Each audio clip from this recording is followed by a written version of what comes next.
En esta mañana, hermanos, vamos a hacer un acto en los sermones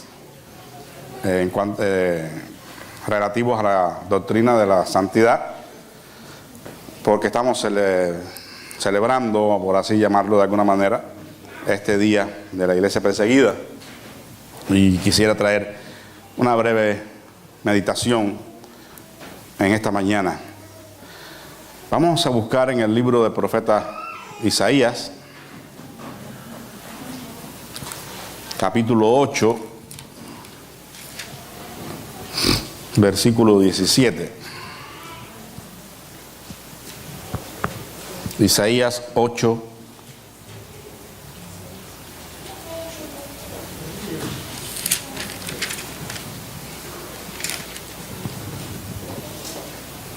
(17). Esperaré pues a Jehová, el cual escondió su rostro de la casa de Jacob, y en él confiaré. Padre Santo, te damos gracias por todo lo que nos has bendecido en esta mañana, y gracias también por tu palabra que vamos a compartir. Señor, permite que ella pueda ser de edificación, de consolación, de salvación para todos aquellos que estamos aquí y que te necesitamos. Nos encomendamos a ti, Señor, en el nombre de Jesucristo y por sus méritos. Amén. Bien, hermanos, pues quisiera hablarles acerca de lo que nosotros podemos hacer, algunas sugerencias prácticas cuando Dios parece distante. Cuando Dios parece distante. Estas palabras que acabamos de leer del profeta Isaías nos muestran la inquebrantable fe del profeta, aún en los momentos más oscuros y difíciles en su vida personal y en la vida de su nación. El juicio de Dios por los pecados de Israel no se haría esperar más, y la furia de la invasión asiria caería sobre ellos, y como ustedes saben, serían llevados en cautiverio por más o cerca de 70 años. Sin embargo, a pesar de esta cruda realidad, la fe de Isaías estaba firme en su Dios. Aun cuando él tendría que esperar que pasaran unos 700 años para que algunas de sus promesas se cumplieran. Es decir, que Isaías no iba a ver cumplida muchas de esas profecías que él mismo dio. Sin embargo, él se mantuvo firme, esperando y confiando en el Dios de su salvación. La pregunta que nos hacemos es: ¿cuán dispuestos estamos nosotros para esperar en el tiempo de Dios? Para ver cumplidos nuestros deseos en su voluntad. Sobre todo cuando estamos en situaciones de crisis, en situaciones de sufrimiento, de dolor. ¿Cuánto estamos dispuestos a esperar y mantener nuestra confianza en el Señor?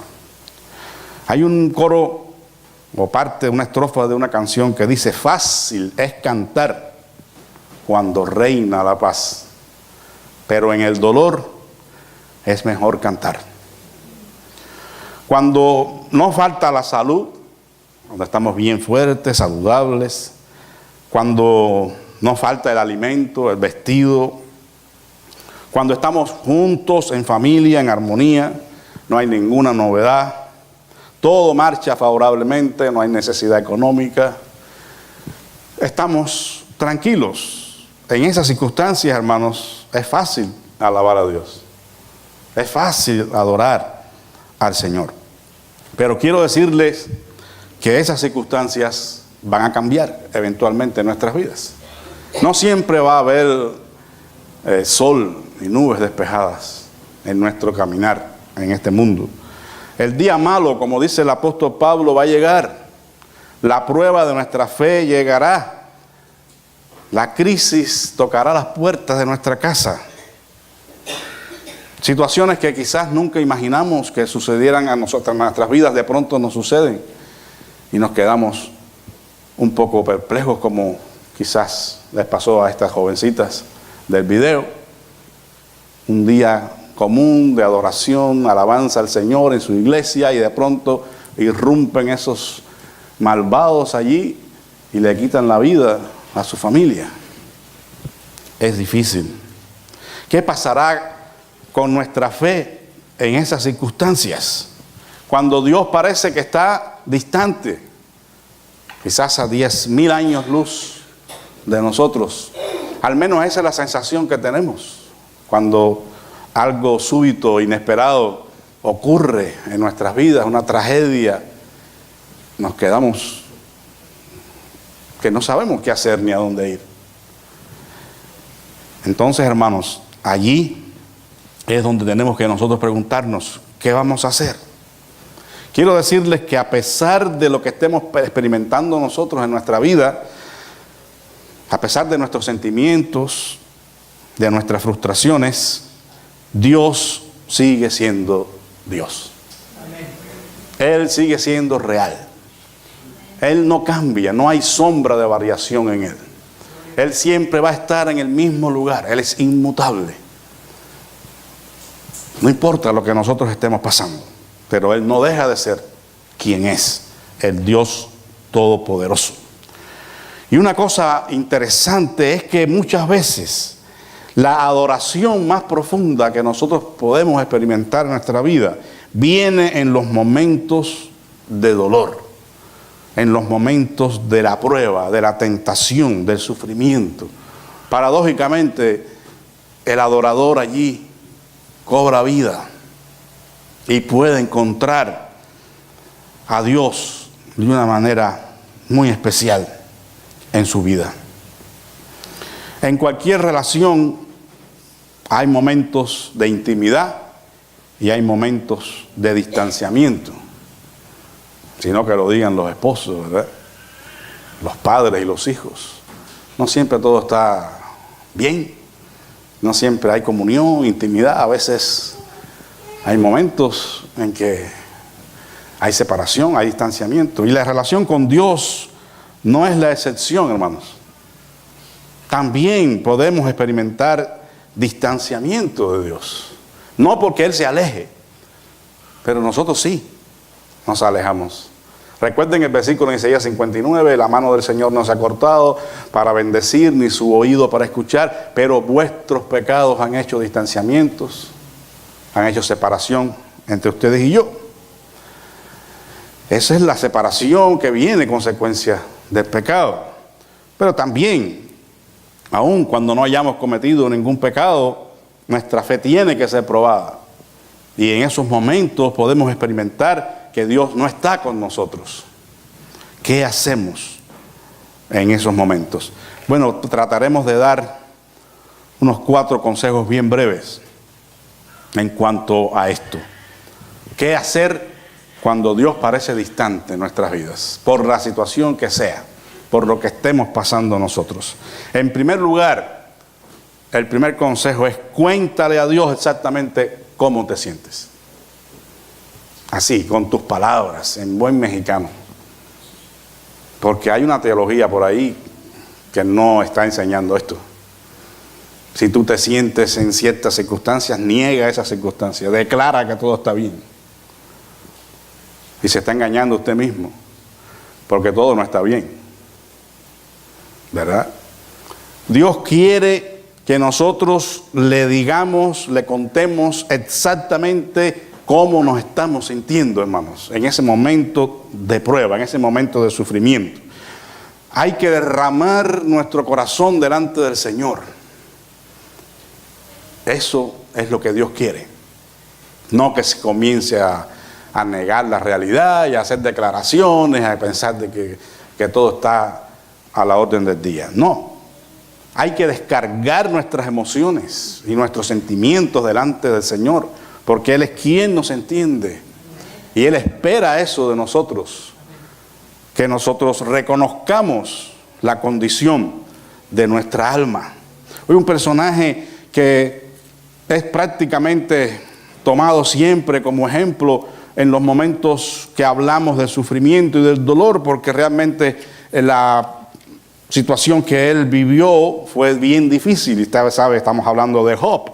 Job reconoció su condición delante del Señor. En Job 17:11 dice: pasaron mis días, fueron arrancados mis pensamientos, los designios de mi corazón.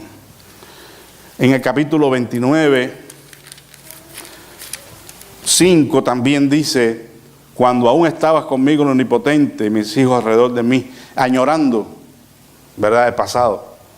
Él había perdido todo, había perdido su familia, había perdido sus riquezas, todo lo había perdido, hasta su salud. Y estaba añorando el pasado de bendición. Eso es humano, eso es normal. Que nosotros traigamos a la memoria los tiempos de bendición, donde todo estaba bien. No hay nada malo en eso. Algunos quieren hacernos creer que eso es malo, en el nombre de una fe equivocada. Pero la verdadera fe reconoce la condición de su vida, reconoce las circunstancias tal y como son, y también añora el pasado de bendición. Pero no solo Job. Recuerden a Ana, la mujer de Samuel.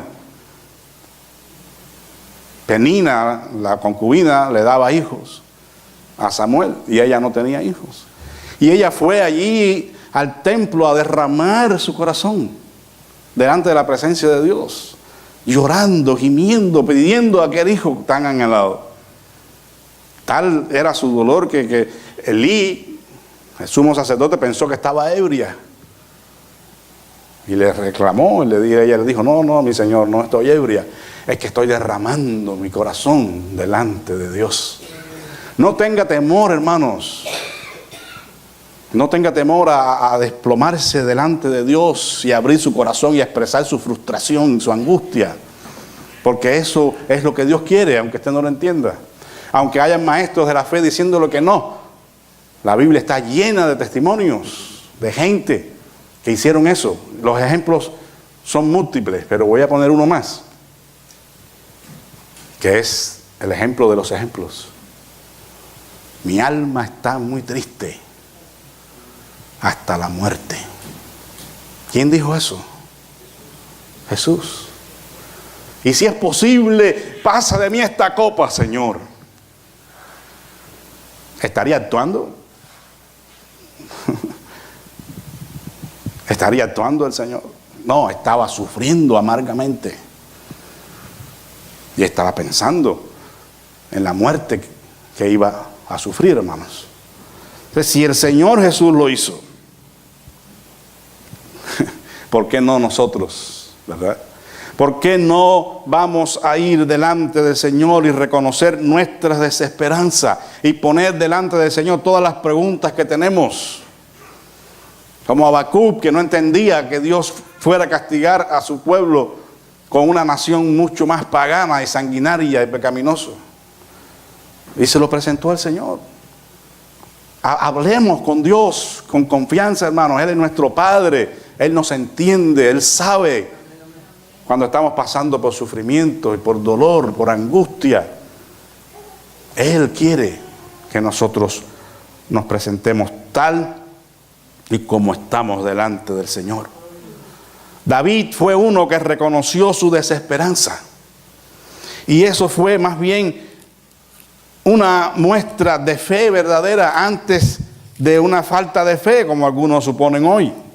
En el Salmo 116:10 encontramos estas palabras de este hombre: creí, por tanto hablé, estando afligido en gran manera. O sea, estando afligido en gran manera, sigo creyendo en Dios. Esa es la verdadera fe, que no reniega de Dios aún en medio de la aflicción, que no tiene respuestas a todas las preguntas, pero que aún así se mantiene creyendo en Dios, en que Él es bueno, en que Él es fiel, en que Él es todopoderoso, y que Él, hermanos, es infinitamente más sabio que nosotros. Nosotros no sabemos y nos vamos a ir de este mundo con muchas preguntas todavía. Pero qué bueno que mantengamos nuestra confianza en el Señor. Nunca dude de la bondad y la misericordia de Dios. En segundo lugar, otro consejo práctico en el momento de la aflicción es concentrarse en quién es Dios. Hoy estudiábamos que para adorar a Dios hay que saber quién es Dios. Hay que conocer a Dios. Y hermanos, no hay otra manera de conocer a Dios que no sea por la revelación que Él ha hecho de sí mismo en su palabra y por la revelación que Él ha hecho de sí mismo en Jesucristo. Esas son las dos formas por excelencia de conocer al Dios Todopoderoso. Concentrarnos en Él en el momento de la prueba y de sufrimiento tiene que ver específicamente con una característica del Señor. Hay muchas, pero en este caso me refiero a la inmutabilidad de Dios. Él no cambia. No hay ni sombra de variación en Él. Él no va a dejarte abandonado. Él va a ser fiel a sus promesas. Y cuando nosotros estemos angustiados, dependamos no de nuestros sentimientos, hermanos, no de nuestras emociones, porque esas pueden estar por el piso. Dependamos en que Dios es fiel. Él no cambia. Y Él va a mantener sus promesas con nosotros. Su amor es inalterable para nosotros. Su presencia en nuestras vidas y su plan con nosotros van a continuar en proyecto, hermanos. Nunca se va a echar atrás el Señor. Él no puede negarse a sí mismo. Si nosotros encontramos en nuestro interior con Dios la fortaleza para seguir firmes y adelante, vamos a ver la salvación de Dios en la tierra de los vivientes, como dijo David. Estoy seguro que veré la gloria de Dios en la tierra de los vivientes.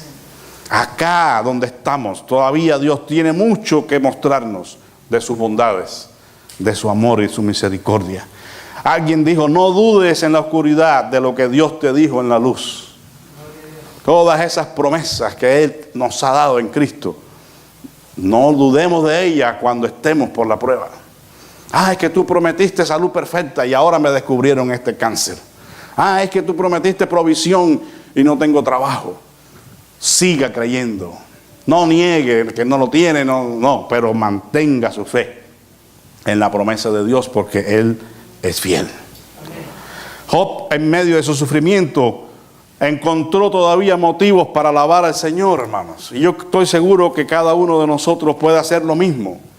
Independientemente del momento de oscuridad, de prueba que nosotros tengamos, hay motivos suficientes para nosotros seguir adorando y alabando el nombre de nuestro Dios.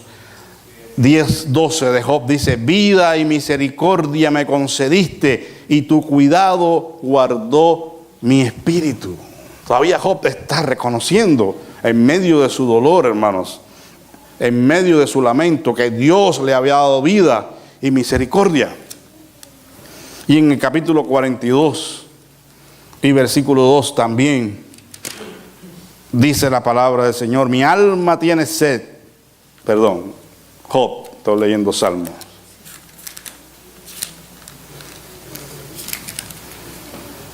Yo conozco que todo lo puedes y que no hay pensamiento que se esconda de ti. Bendito sea el Señor. No tengo respuesta, Señor. No entiendo por qué ha sobrevenido esta situación en mi vida. Pero yo sé que tú eres todopoderoso. Y yo sé que tú eres fiel. Y yo sé que algo bueno va a suceder para mí. Porque a los que te aman a ti, todas las cosas ayudan a bien. Concéntrate en Dios, hermanos. En su grandeza, en su bondad, en su misericordia, pero sobre todo en su inmutabilidad, en su carácter que no cambia. Tercer consejo, confía en que Dios cumplirá sus promesas. Dice la Escritura que todas las promesas de Dios son en el sí y en el amén. Pero dice algo más, ¿verdad? Por medio de Cristo, por medio del Mesías. Dios está comprometido a cumplir su palabra, hermanos, en el Mesías, en aquel que dio su vida por nuestra salvación. Son en el sí y en el amén, porque no hay manera, hermanos, de que Él pueda dejar de cumplir sus promesas, por cuanto hay un sacrificio cruento por el medio. Hay un hijo a su lado con las manos y los pies horadados. Testimonio de que fue pagado el precio de la redención y de que Él va a cumplir con todas las promesas.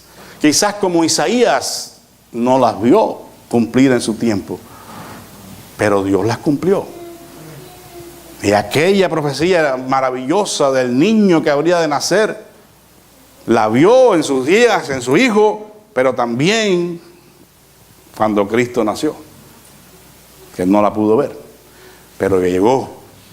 La Biblia hace mucho énfasis en eso, de que debemos esperar la promesa. Dice, aunque tardar, espérala, porque de cierto vendrá, le decía a sus profetas. Hermanos, usted puede tener delante del Señor muchas peticiones sin respuesta todavía. Yo las tengo, pero sé que Dios es fiel y que Él va a cumplir con sus promesas. La manera en que Dios lo haga no nos debe preocupar, pero Él lo hace, y eso es lo que importa. Debemos depender de Dios en nuestro sufrimiento y esperar pacientemente en esas promesas. Nunca depende de sus emociones. Sabe que las emociones son como, no sé si aquí tiene el mismo nombre, pero en Cuba le llaman la montaña rusa. No sé cómo le llaman acá a ese carro que sube y baja. ¿Cómo? Bueno, me parece que no, me quedo con montaña rusa. Y baja y sube y baja, y usted de pronto está arriba, de pronto está abajo. Si usted depende de sus emociones, se vuelve loco, hermanos. Se vuelve loco. Simplemente tenemos que depender de Dios y no de nuestras emociones. Yo sé que el dolor es grande, el sufrimiento es grande, pero Dios cumple. Él está conduciendo nuestra vida a un nivel de madurez mayor. El carácter cristiano tiene que formarse. No podemos seguir siendo bebés, hermanos. Y a veces nos falta la iniciativa, como el bebé que no quiere comer, ¿verdad? César Israel no tiene ese problema porque come bastante. Pero hay algunos y usted tiene que buscar la manera de darle la comida, porque si no se queda estancado en su crecimiento. Bueno, a veces, si no funciona por las buenas, de todas maneras siempre la dosis de sufrimiento va a ser necesaria. Porque cualquiera que quiera vivir piadosamente en Cristo Jesús padecerá persecución. Y a vosotros os es concedido a causa de Él, no solo que creáis en Él, sino que padezcáis por Él. Leímos en Filipenses capítulo 1. Porque el sufrimiento, hermanos, ese es un don de Dios también. Si se da cuenta, dice, porque a vosotros os es concedido. No solo que creáis en Él, sino que padezcáis por Él. Cuando el sufrimiento es por causa de Cristo, como el de estos muchachos en Nigeria. Ese sufrimiento es bendición, porque es un don de Dios, es un regalo de Dios. El martirio es un don de Dios. Cuando el Señor le dijo a aquellos que estaban allí en Jerusalén, y me seréis testigos, le estaba diciendo, van a morir por causa de su fe. Mártires, esa es la palabra. Que Dios bendiga a esa gente, ¿verdad?, que está exponiendo su vida por causa del Evangelio en esos países. Nuevamente elevamos al Señor nuestro ruego. Pero nuestro carácter, hermanos, tiene que ser formado. No podemos seguir siendo los mismos cristianos de siempre. De la misma manera que sería anormal que el bebé se mantenga bebé, es anormal que pasen 10, 15, 20 años y seguimos siendo los mismos creyentes, sin crecimiento, sin fruto, sin compromiso en la obra del Señor. Eso es una anormalidad. Y a veces hace falta que la tuerca se apriete un poco.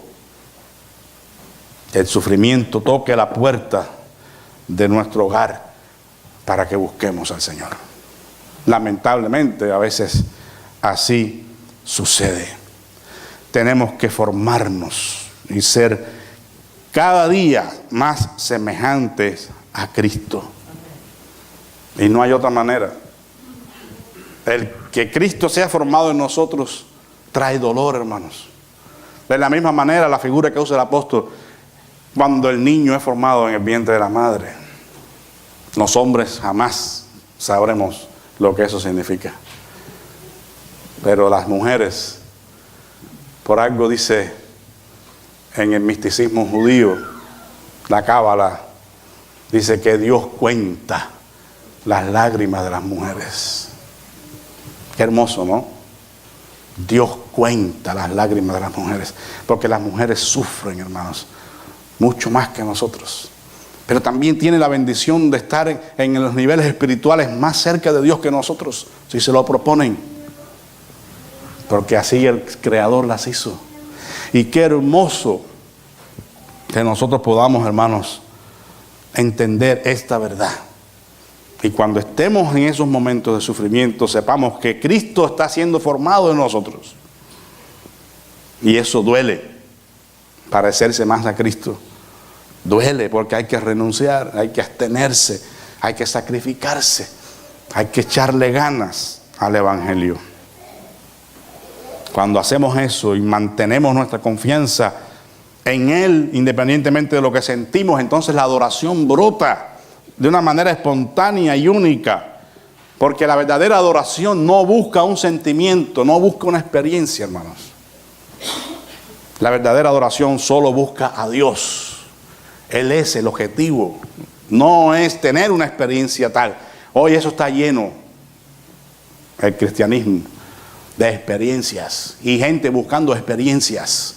No, que allá están flotando en el aire, vamos para allá. Y que acá están riéndose como desaforadamente. Allá están ladrando como perros y vamos para allá. Y están buscando experiencias. No. Ni siquiera las experiencias genuinas que la Biblia nos manda a buscar deben ser el objetivo de nuestra adoración. Es Él. Es Él en su hermosura, en su santidad, en su gloria. Él es majestuoso, Él es único. Y por lo que Él es, nada más, hermanos, debemos adorarle en espíritu y en verdad, independientemente de cómo nos sintamos. Y en último lugar, recuerda lo que Dios hizo por ti. Cuéntale a Dios exactamente cómo te sientes. Concéntrate en Él, en su carácter inmutable. Confía en que sus promesas se van a cumplir. Y recuerda lo que Él hizo por ti. ¿Será que hay que sentarse a pensar? Como cuando pedimos testimonios. A ver qué pasó esta semana. ¿Será que hay que sentarse a pensar a ver qué Dios hizo por mí? Mira, hermanos, no hay que sentarse a pensar. Dios merece nuestra adoración y alabanza continua solo por el hecho de que Él envió a su Hijo Jesucristo al mundo a morir en nuestro lugar.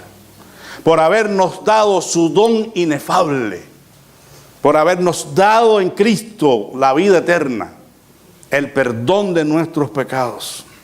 Eso es más que suficiente. Por eso me gustaba mucho allá una hermanita en la iglesia en Cuba, que no había un culto que no testificara. Y aunque fuera a dar gracias porque se le quitó el dolor de la rodilla, porque esa era una de las que le dolía en la rodilla, aquí hay una rodillita andando por ahí. Pero ella siempre decía, doy gracias a Dios por la salvación de mi alma y el perdón de mis pecados. Todavía le faltaba allí por Jesucristo, ¿verdad? Pero, buen entendedor, pocas palabras faltan, sobran. El punto es que no hay que sentarse a ver qué fue lo que pasó y qué tengo que agradecerle a Dios. Simplemente pensemos en el sacrificio de Cristo por nosotros. Él nunca nos va a dejar solos, a pesar de que Él experimentó la soledad. Él experimentó el quebranto. Y no solamente lo experimentó, fue experimentado en quebranto, dice la Escritura. Varón de dolores, dice Isaías. Ese Cristo mismo dijo pendiente de la cruz: Dios mío, ¿por qué me has desamparado? Hermanos, no hay palabras para explicar la oscuridad de ese momento. No la hay. Pero así fue. Nos preguntamos por qué Dios permitió y toleró ese maltrato tan espantoso y malvado sobre su Hijo, ¿verdad? Cuando Él mismo pudo haber mandado a 10 legiones de ángeles y haber acabado con todo. O quizás se pudo haber obrado la redención de otra manera. De ahí las palabras de Cristo: si es posible, pasa de mí esta copa. O sea, si es posible que se pueda hacer la redención de la humanidad de otra manera, que no sea yendo a morir en el madero, hazlo. Pero Él estaba consciente, hermanos, de su destino desde el principio, porque Él vino a hacer la voluntad de su Padre, y por eso dijo: pero no se haga como yo quiero, sino como tú quieres, Señor. Simplemente, hermanos, Dios permitió eso porque eso era su plan. Así Él lo hizo en su sabiduría eterna. No sabemos por los detalles de por qué Dios así lo planeó, lo planificó, pero así es. El punto es que, como dice la Biblia, al que no cometió pecado alguno, a Jesús, por nosotros lo trató como pecador, o lo hizo pecado, para que en Él recibiéramos la justicia de Dios. Si eso no hubiera pasado, hermanos, como Dios lo planificó, si Jesús hubiera tirado la toalla a última hora, no se hubiera obrado la redención del mundo. Pero Él fue firme, y ahora, por su sacrificio, nosotros tenemos una entrada amplia y generosa al reino de Dios. Tenemos la promesa de la vida eterna, el perdón de pecados, la esperanza de que un día resucitaremos para vida y estaremos para siempre con el Señor. Eso es maravilloso, recordar lo que Él hizo por nosotros.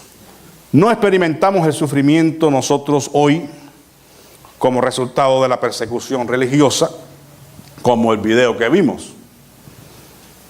Por lo menos todavía no. Pero sin dudas el sufrimiento llegará eventualmente a nuestras vidas, hermanos. No hay respuesta, repito, para muchas de estas situaciones, pero una cosa es cierta: podemos encontrar en el Dios de toda consolación nuestro consuelo. Recordemos las palabras inmortales de alguien que tuvo que sufrir amargamente, hermanos, por causa de su fe en Cristo. Y usted sabe quién es muy bien. Él dijo: pues tengo por cierto que las aflicciones del tiempo presente no son comparables con la gloria venidera que en nosotros ha de manifestarse. Las palabras del apóstol Pablo. Nunca pierda de vista, hermanos, que le está esperando un mundo mejor, una ciudad gloriosa, una ciudad que Dios tiene preparada, una ciudad celestial, la Nueva Jerusalén. Y vamos a estar con el Señor para siempre, adorándole y alabándole en espíritu y en verdad. No permita que un ratito de dolor en este mundo le prive de estar para siempre con el Señor en un gozo eterno. Padre, te damos gracias en esta mañana por la fidelidad tuya en los momentos de dolor. Tú sabes, Padre, la situación personal de cada uno de mis hermanos. Tú sabes, Padre, cómo sufrimos también nosotros. Las lágrimas están en tu redoma. Padre, en esta mañana quizás haya alguien pasando por un dolor en su vida, alguien con preguntas sin respuestas. Pedimos en el nombre de Jesús que tú les consueles. Pedimos que traigas nuevas fuerzas, Señor, y vigor a ellos, y que tengan, Señor, la seguridad de que un día van a verte a ti obrando en sus situaciones particulares, porque tú eres fiel y verdadero. Rogamos una vez más por los que sufren por causa del Evangelio en estos países musulmanes. Y pedimos, Señor, que tú les traigas consolación. Lleva adelante, Señor, tu obra, y que esa sangre inocente derramada sea semilla para el crecimiento del Evangelio. Te damos toda la gloria en el nombre de Jesús. Amén y amén. Yo me acercaré a ti. Mi alma te anhela y tiene sed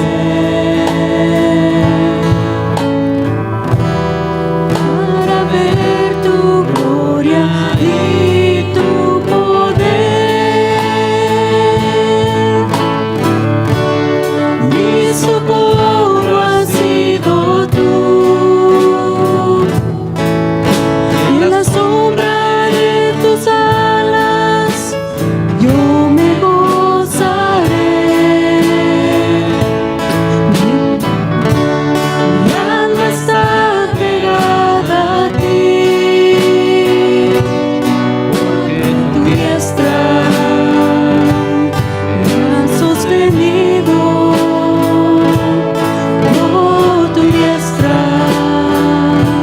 me ha sostenido.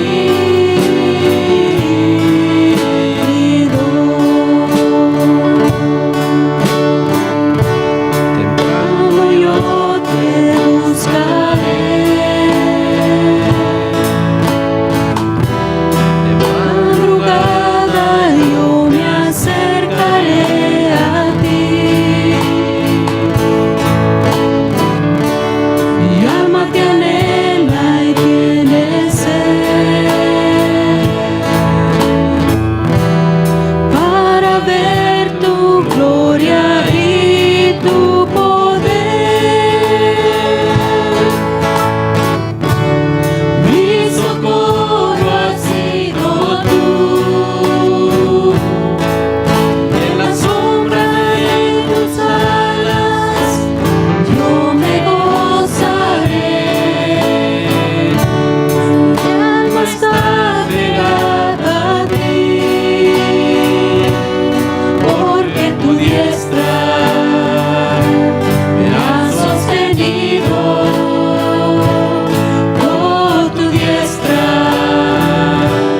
me ha sostenido. Mi socorro ha sido tú.